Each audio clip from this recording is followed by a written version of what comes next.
May it please the court, my name is John Strickland. I'm from Sarasota, and I represent the appellate Dean Ebert. This is an appeal of the final judgment of dissolution of marriage entered by the 12th Judicial Circuit for Sarasota in July of 2013. The case was filed in October of 2010 and tried in June of 2013. The parties were married in 1990. At the time of the final hearing, the husband was 49 and the wife was 51. Both parties are graduates of the Ohio State University School of Veterinary Medicine, and both have been licensed to practice as veterinarians in the state of Florida since 1991. As of now, they have one minor child. At the time of the final hearing, there were two minor children. The minor child, Simone, by agreement, is residing primarily with the wife. We have raised about 8 points in our brief, but I would like to hit the points that I think are more succulent. I think the others have merit, but due to time limitations, I don't think I'll argue them.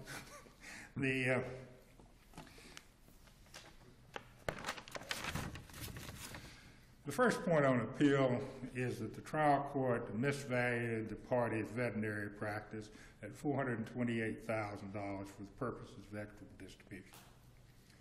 The practice is operated by a subchapter S corporation called the South Trail Animal Hospital. It is owned 50-50 by the parties. The trial court valued the practice at $428,000 based upon the wife's expert's testimony of Mr. O'Neill and awarded it to the husband.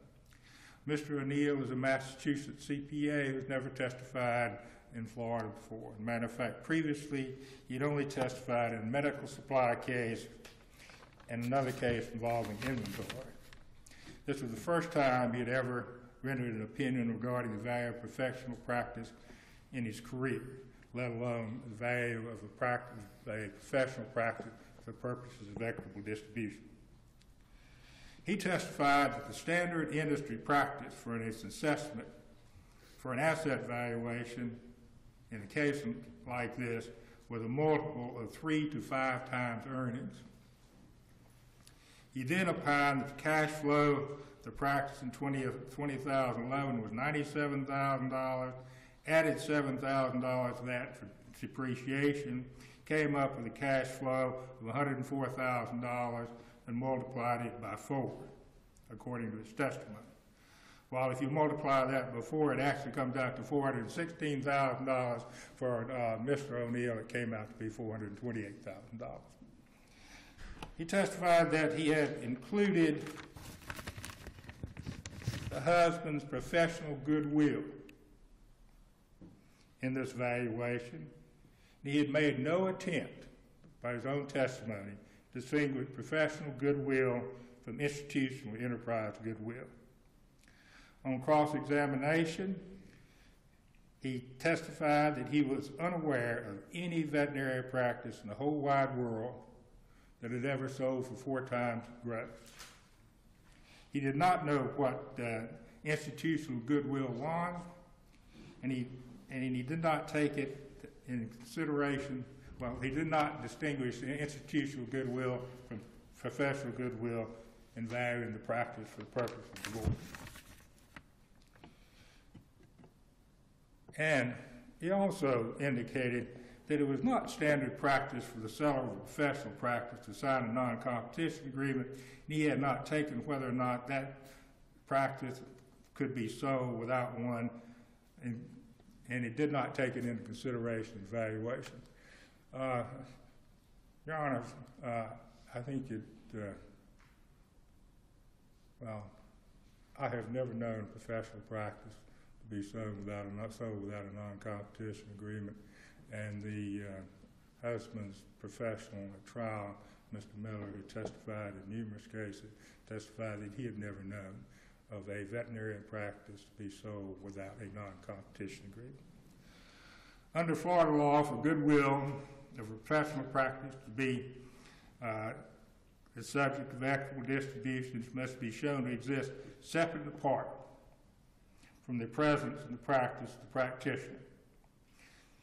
if the goodwill depends on the reputation and continued presence of the practitioner, it is not a marketable asset subject to equitable distribution. Here he made absolutely no attempt to distinguish professional goodwill from institutional enterprise goodwill. The burden is on the party claiming goodwill to show it exists separate and apart from the continued existence of the practitioner. That simply was not done here. And the arbitrary use of excess earning, of the excess multiples of the excess earning approach, and the use of rules of thumb as that was used here in valuing this practice, which the court has adopted, have been disapproved by the courts of the state of Florida. Mr. Strickland, didn't the wife's expert do a comparative analysis using different methodologies? He did, but he never used the fair market value. In fact, he testified that he never used the fair market value approach to this evaluation. He rejected the fair market value as an accurate assessment. He rejected the fair market value approach. Matter of fact, his own testimony was that he did not use the fair market approach as required. Your client's expert also had some difficulties, as demonstrated in the cross-examination. There were some areas that he had not appropriately evaluated, at least according to the trial judge. And the judge ultimately expressed confidence in the expert of the wife and went through why she thought that that evaluation was the better evaluation. Are you asking us to reject his testimony that legally it was insufficient or inappropriate, or are you asking us to reweigh it? No, Your Honor, I'm not asking you to reweigh the testimony. I'm fully aware that the weighing the value of testimony is for trial court. What I'm simply saying is the trial court used the wrong standard. The expert used the wrong standard in valuing the practice, and the trial court adopted that standard. So it's a question of law. Let's assume, for the sake of argument, that both experts didn't do a perfectly good job, and that both were subject to significant cross-examination. What do we do? Do we say new trial, or do we say the trial court had the ability to evaluate both, and both had some problems, but the judge came up with the best evaluation she could under the circumstances? Your Honor, I think this case calls for a new trial. I think that it calls for a new trial. I mean, as far as Mr. Miller's valuation is concerned, I mean, he valued the practice as of the date of filing. I mean, this is a situation where the husband remained active in the practice for 3 years. I mean, it's not a situation that would involve a passive type situation where you should probably value at the time of trial. He was continued active in the practice for 3 years after he separated. And that's when he valued it. And as far as the using different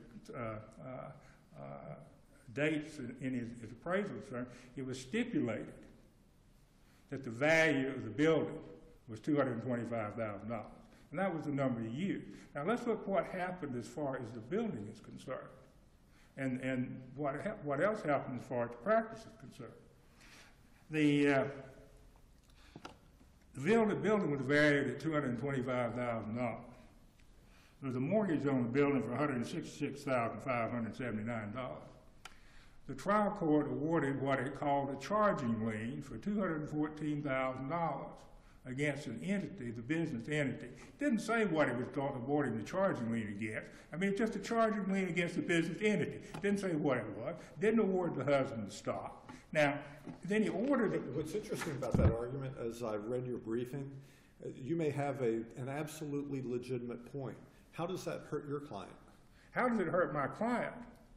How can he refinance? Your indication in the briefing is that the way the judge really should have done it is by a UCC filing and security, creating a proper security interest.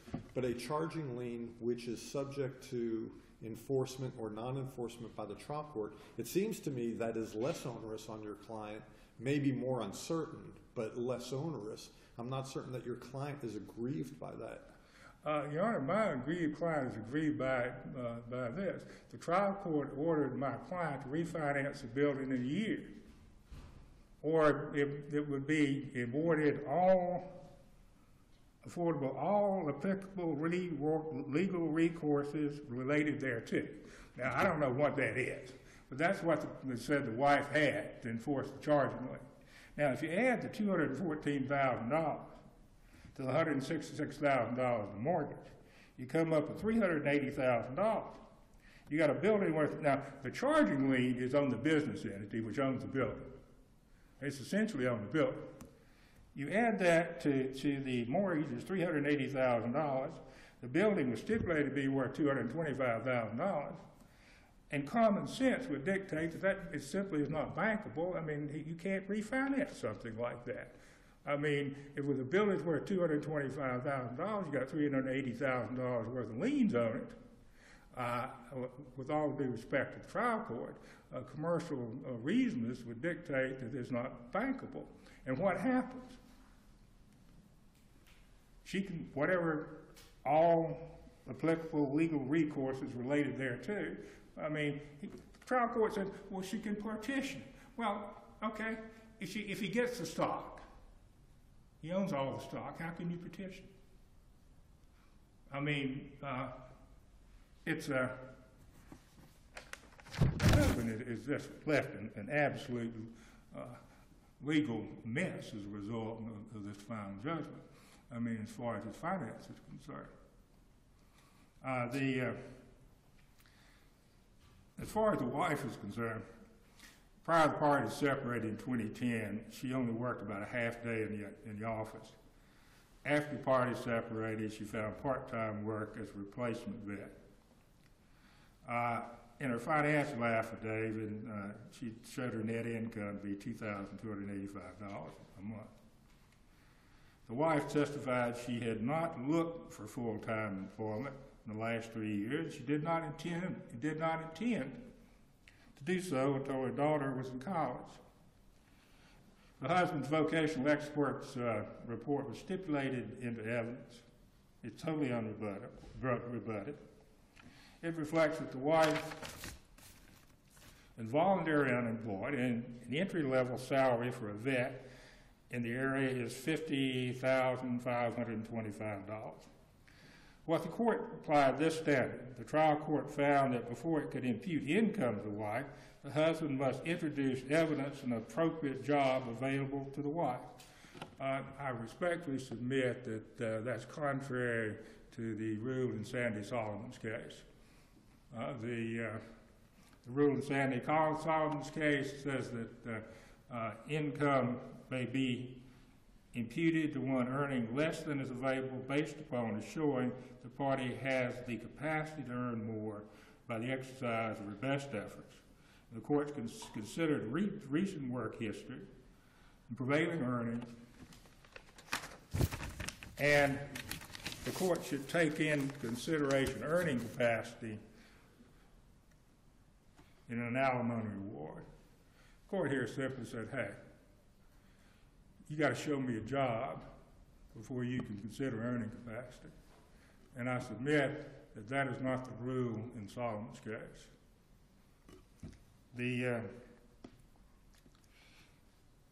As far as the husband is concerned, the trial court found that the husband's gross income for the purpose of payment of child support was $180,000 a year.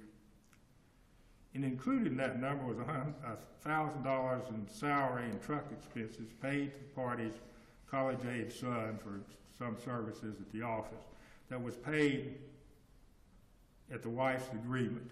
In fact, it's right there in the record. She said she was in favor of this payment being made.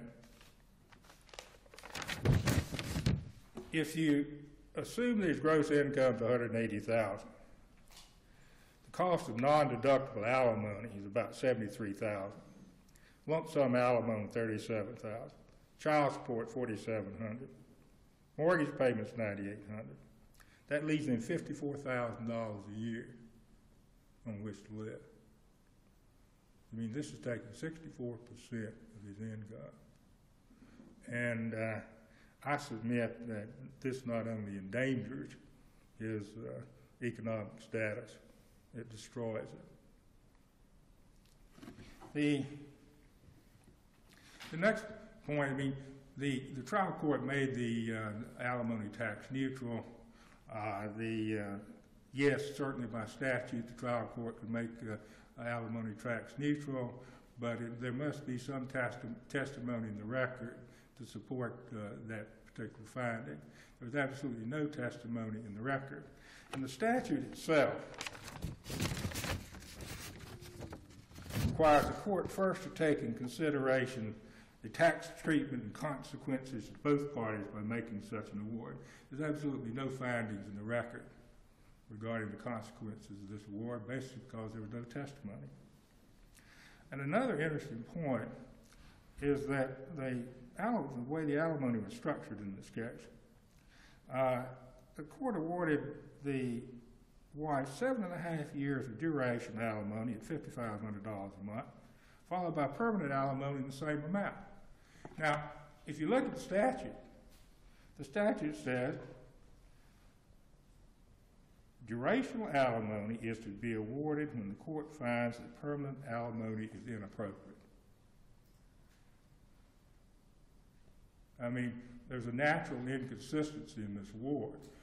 What this does is this. The wife testified that she wanted to stay home and raise her daughter until she got ready to go to college. Durational alimony, the term of, can only be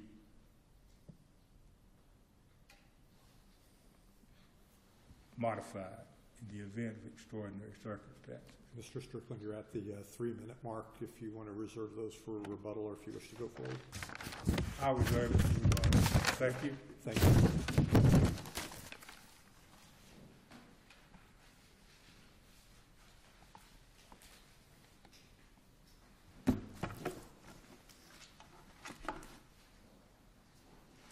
Good morning, judges. Angela Flaherty on behalf of the wife. I was the lower court attorney, and I am here on her behalf in this appeal. One of the immediate and primary concerns of the husband appears to be the valuation of the business. Some of the concerns raised in the brief and argued today are problematic in that they are not factually or legally accurate. You know, let me just stop you because you made a statement in your brief that the facts provided by the husband were provided in a piecemeal fashion that is intentionally misleading. Did you really mean to say intentionally misleading? And if you did, would you explain that, please? The brief was drafted almost identically to the opening and closing statements of the husband and his counsel that excluded facts known to them. I don't know that it is intentionally malicious. I think that when you go through an entire trial and you have the testimony of two different experts, both experts who use the income approach, neither expert who uses a comparable market analysis, and then you draft an appellate brief that says, hey, the wife's expert should have been, his opinion should not have been considered because he did an income analysis and because he did not do a comparable market analysis. When you know you put your expert on the stand and exactly the same thing occurred and you don't include that in your appellate brief, I think that is problematic at the appellate level. And that is one of our big concerns with the legal arguments being made at this point. Both experts did all three things that I think the case law under Thompson and all of its progeny say is appropriate. There are three ways to do a valuation. Both experts testified to those three ways. Both experts said, hey, we did take into account an income analysis purely as a means of a checks and balances. The wife's expert went on to say, when I do the valuation of the business based on that income analysis, I actually come up with a valuation of over $1 million. And in addition to his testimony, without objection, his entire assessment and evaluation was introduced as in hard copy as evidence also. So he then backtracks from that, confirms why that is not an appropriate method for doing it. It is also problematic to say, hey, the wife's expert did not even look to see if other vet practices had sold for similar mechanisms or similar methods. Neither did his expert. When his expert said, I did not I've never heard of a vet clinic not having a non-compete, the follow-up testimony is, I've never done a valuation of a vet clinic. So there wasn't a competent, substantial basis to even give that opinion because he had never even valued a vet clinic. There was no comparable. What then the wife's expert went on to do is clearly say the fair market value under all of the factors in Thompson, in Schmidt, in Walton, in every divorce business valuation case should exclude income earning of the parties, the personal reputation of the business owner, and it should include location, marketability, clients, accounts receivable, all of those elements that are what we call enterprise goodwill. Not only did the wife's expert go through each and every one of those factors, it is pages of testimony on the very factors required by the Supreme Court in all of the other cases.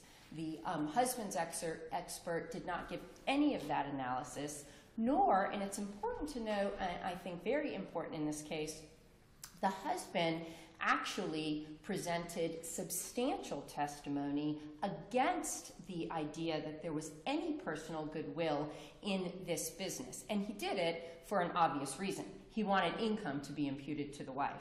So he was essentially put in a position at trial where to argue to the court that the wife should be making as much as a vet as he did, even though she had not worked in the clinic or actively as a vet doing all the same things he did for over 20 years, the only way he could make that argument is to say, hey, we make all this money in our business separate and apart from us. We make it off our markups on vaccines.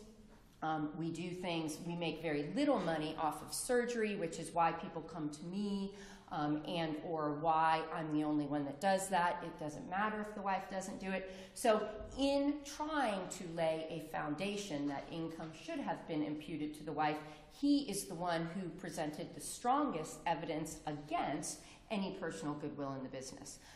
Their expert did not present any testimony that there was any goodwill or any analysis separating them have had to be done. Now, it's not his burden to do that. It is our burden, it was the wife's burden in a business valuation to show goodwill, personal goodwill was excluded, only enterprise goodwill was considered, income was not included. Each and every one of those elements can be found specifically in the transcript. That was then never rebutted, no evidence was presented. As a side issue on the non-compete, just to make sure the record is clear, while the wife, the husband's expert did say, hey, I think a non-compete is relevant in this. He did not say whether he knew, had reviewed it, had considered it. There was no non-compete ever introduced into evidence in this case. The wife specifically said, I don't think there was a non-compete because we bought the business, again, for value above the tangible assets of the business, which is now what the husband is wanting the court to consider, and because he was retiring. So there was no non-compete. There's not a non-compete now, and these people don't come to our practice for this vet. So those were all the problems with the husband's testimony, the husband's expert, why I believe the lower court found the wife's expert to be particularly credible and outlined each and every element of that analysis. Well, assuming the trial court might have rejected the wife's expert to some degree, was there any evidence provided by the husband's expert as to what valuation would be, what adjustment would be appropriate if there were a non-compete taken into account? He did not give a specific number. He indicated that it was, and I think I have cited his testimony exactly in my brief for later reference, but he said it could be something that would reduce what a willing buyer on the open market would pay for the business if a non-compete was required. More importantly, though, there was no testimony. I guess my question really is, did the wife did the husband offer testimony that the wife's expert's valuation was wrong by this amount because it failed to take into account a non-compete? He did not. There was no testimony in that regard. And that, I think, flows a little bit into the income arguments in the husband's brief. There was an argument that that $180,000 imputation of income, and it's not really an imputation of income, it was what the testimony, the bank records, the accounting records, and the wife's expert have said is the actual income. I think sometimes in family law cases, people interchange and very loosely use the word imputation. It was what was found to be the actual income based on the husband's own financial affidavit, which even at a minimum, not including any personal expenses, not including some other numbers said, was $12,563, give or take a couple dollars, per month, one of his financial affidavits said. We then went on and analyzed all of the credit card payments that were personal in nature that were being paid through the business.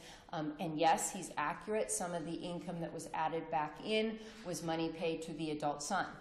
Realistically, what the testimony showed is the adult son didn't work at the business. The parties were using the business to pay the adult son's college expenses out of the business account. That is a personal expense. That is income to the husband if he receives the business. Those numbers amounted to the $180,000 per year and were found to be a minimal actual income of the husband. The brief then goes on to say, and I still don't necessarily know why and didn't hear anything today or see in the brief, there is a repeated reference to alimony being awarded in the amount of $7,785. That is not in the final judgment. What very unequivocally and specifically is in the final judgment is that the award of alimony was $5,500. When you add that to the wife's actual income of $2,285, that is what amounts to the $7,785 per month that the court is saying is what will still not meet all of the wife's needs, but will be her total available income to pay her expenses. I think I have outlined in the brief, there was some argument that that exceeds her needs based on the testimony and evidence. Respectfully, there are not any specific citations to that. We have gone back and refuted that. The findings, the testimony at trial, the analysis of the credit card expenses, those things that were normally spent but then paid off on a regular basis, as well as all of the wife's needs, as testified by the wife and her expert, were that 10,000 plus number. There are references in the husband's brief that approximately 3,600 of that per month were child expenses, and then the husband went on to outline those, and they don't add up to 3,600, they add up to 2,300. There are credit card expenses. There is testimony, evidence, and findings in the final judgment that a number of the expenses of the wife were actually increased or going to increase and were lower than the standard of living established during the marriage. All of that amounted to the reasonable amount of $5,500 per month in an award of alimony, as compared to the 69% that the husband argues is egregious and leaves the husband in an unfair position. That's only when you use this incorrect number of $7,785, which is nowhere in the final judgment. If you use the actual number awarded, it is approximately 36% of the husband's income, which is directly in line with all of the applicable Florida case law, as well as the needs of the wife and the ability of the husband to pay. On the argument that you can't do durational and permanent periodic alimony, there isn't any applicable statutory or case law legal authority to say that. In this case, arguably, the court would have been well within its discretion to say, I'm just awarding permanent periodic alimony of $5,500, period.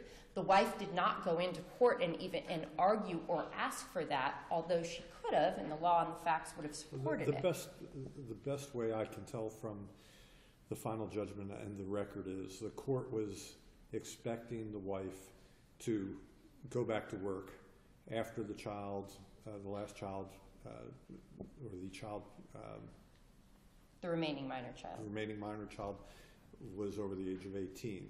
And so it seems like it's an odd way to do it, but it seems like what the court was saying is, okay, you do have a need for durational for a period of time, and then I'm awarding permanent alimony, but I'm basically going to be open to consider the circumstances at the time. And I didn't see anything that said that is prohibited, but it's clearly an unusual approach. It is an unusual approach, and I think it was an unusual approach offered by the wife. I mean, the wife walked into court saying, I'm not asking you to support me permanently. I think I'm laying a foundation. She presented evidence and testimony that our last minor child, is entitled to all the same benefits, all the same decisions we made during our marriage that our other children had. When we were a united couple, we agreed that was in the best interest of our child. From a legal standpoint, I certainly argued that law supported that child was entitled to continue to be raised in that way. That's one of the statutory factors in alimony award, child rearing responsibilities.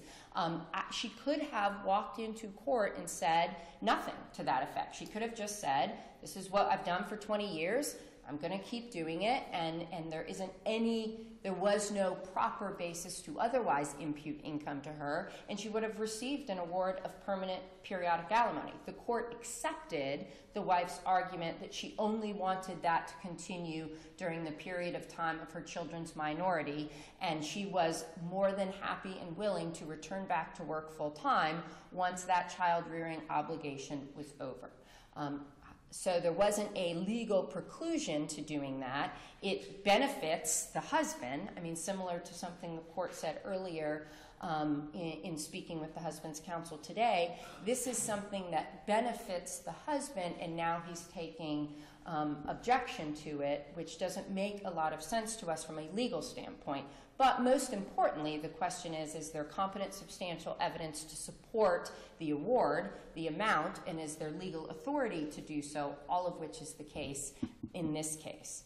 So we are asking the court to uphold that position as well. Have there been any effort by the experts to adjust the alimony or impute additional income after that 2-year period, an anticipatory, here's what's likely to happen, here's the kind of job she ought to be able to get, here's what the income would be, and the judge could have made an adjustment at that point saying, okay, durational in this amount, then at the end of the 2 years it's adjusted to this. I do not believe that there was any testimony or evidence presented by either expert in that regard. The only testimony and evidence presented by the husband as to imputing income to the wife was based on the vocational evaluation. And I would submit, and I'm going to flow with that into one of the other arguments with approval of the court, there's been this position taken that the court made this singular, arbitrary, unilateral ruling that I'm imputing income only because the husband did not present me an available job to the wife. That is nowhere in the record. It is specifically contradicted in the record. The final judgment very specifically says, hey, here are the 5 things I've taken into consideration. I've taken into consideration her entire income earning history for her entire work life, which is one of the factors. I've taken into consideration her child rearing responsibilities, one of the required factors. I've taken into consideration her qualifications, which she was very behind in pursuant to the testimony.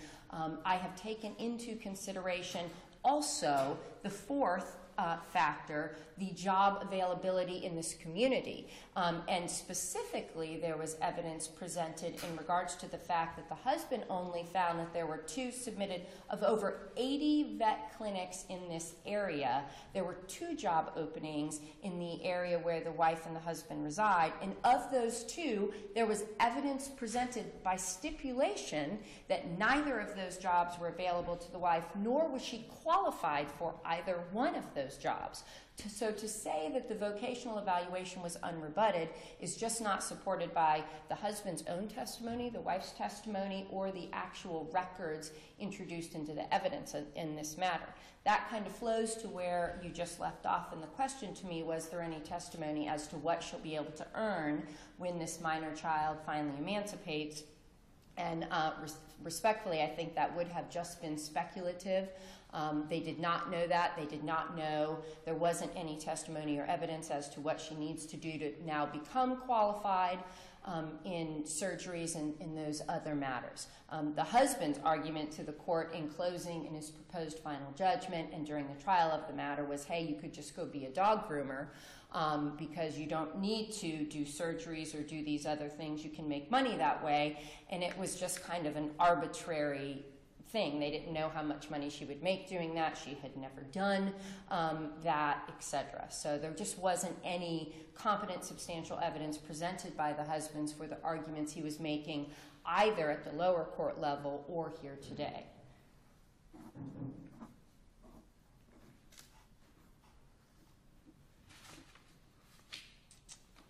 We have about a minute left, Ms. Flaherty. Thank you.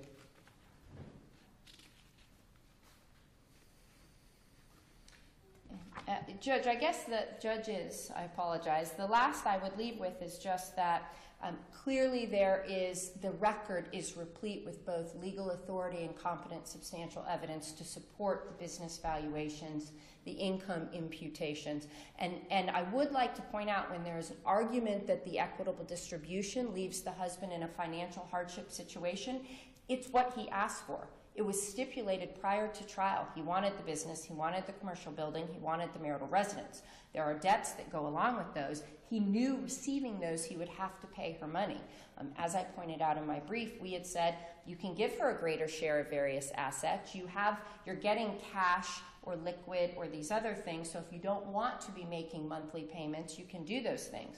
Ultimately, that's not what the court ordered, but he can't later say, well, yes, I wanted everything, and I wanted you to not get it, but I don't now want to have to pay you for it. Thank you, Judge. Thank you.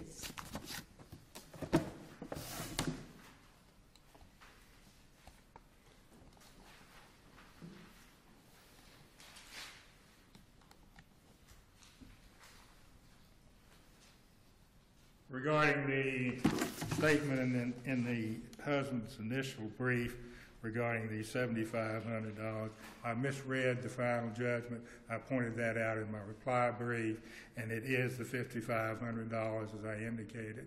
And that was the number that was using and come up with the 64% of the husband's income that called in the reply brief. Regarding the husband's expert testimony, it's right in the record. The value was based upon what the expert described as the asset valuation. Asset valuation being a multiple of gross. Page 196, the wife expert included professional goodwill as part of its asset approach. Page 196, the wife's expert made no attempt to distinguish in institutional goodwill from professional goodwill. Page 227, the wife's valuation was based on an arbitrary multiplier. Page 197, the 4 times excess earnings multiplier, the wife's expert had no rational basis in fact because he had never valued a veterinary practice before. Transcript, page 204. As far as the husband's expert is concerned, he testified he used a net asset approach, and he valued the practice as of the date of filing, valued the equipment at adjusted book value, and cash in the bank was adjusted for checks outstanding. Transcript, page 43, 49. As far as a non-competition agreement, have you ever known a husband's expert, have you ever known of a professional veterinary practice to be so without a non-competition agreement? No, sir. Mr. Miller, in your opinion, would any knowledgeable veterinarian purchase this practice unless Dr. Ebert agreed to execute a non-competition agreement? No, sir. As far as the goodwill of the practice, is it your opinion that any goodwill of this practice depends upon the contingent presence and reputation of Dr. Ebert. Absolutely no enterprise goodwill. Thank you all very much. Thank you, Mr. Strickland. The next case is Kochalka versus Bourgeois.